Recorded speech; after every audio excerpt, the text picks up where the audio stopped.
Okay, let's dive in. We got some really interesting sources here about a different slice of the Gundam universe.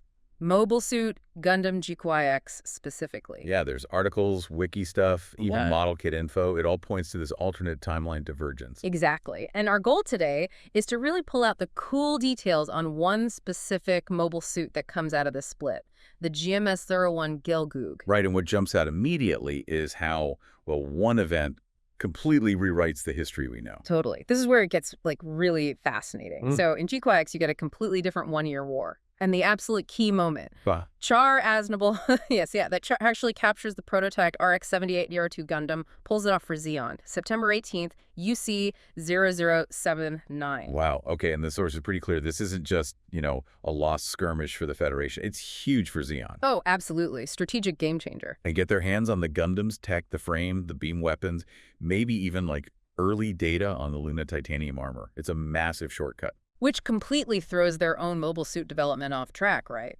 The sources we looked at suggest their original MS-14 Gelgoog. It just gets sidelined, maybe even scrapped entirely. Yeah, they pivot. The engineers focus on reverse engineering the captured Gundam instead.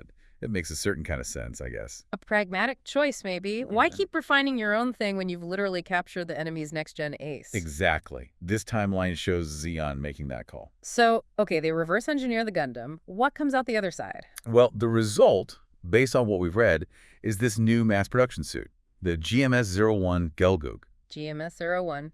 And there's that theory the GMS might even stand for Gundam Mobile Suit. Could be.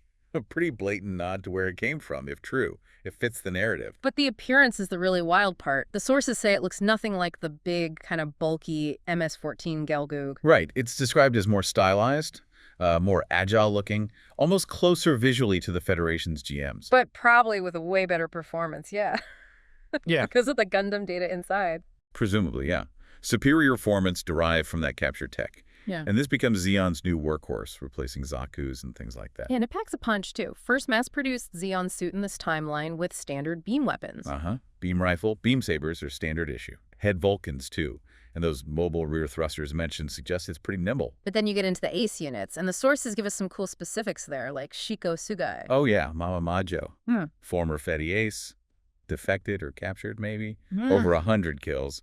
She gets a custom GMS-01. Red and white color scheme. And some really unique gear, a wire hook, and this friction cancellation technology for crazy speed. Sounds pretty advanced. And her emblem quotes Dylan Thomas, "And death shall have no dominion." Intense.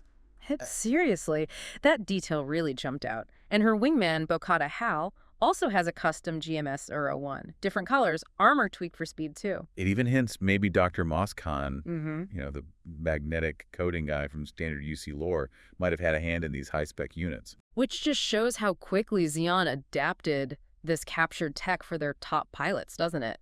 These units debut in Episode 4, apparently, the Witches' War. Gives their aces something truly competitive, especially after the Federation lost their prototype Gundam right at the start. Big momentum shift. And then bringing it back to, our world, these designs, they're becoming actual model kits. High-grade 1144 scale. Yeah, the kits for Bokata's and Shugai's units are listed, number 5 and number 3, respectively. And they capture those details like the thrusters, the ability to dual-wield sabers, and they even include like a little lead wire for Skizai's hook. It's neat seeing how that specific alternate history design translates directly into a product for fans.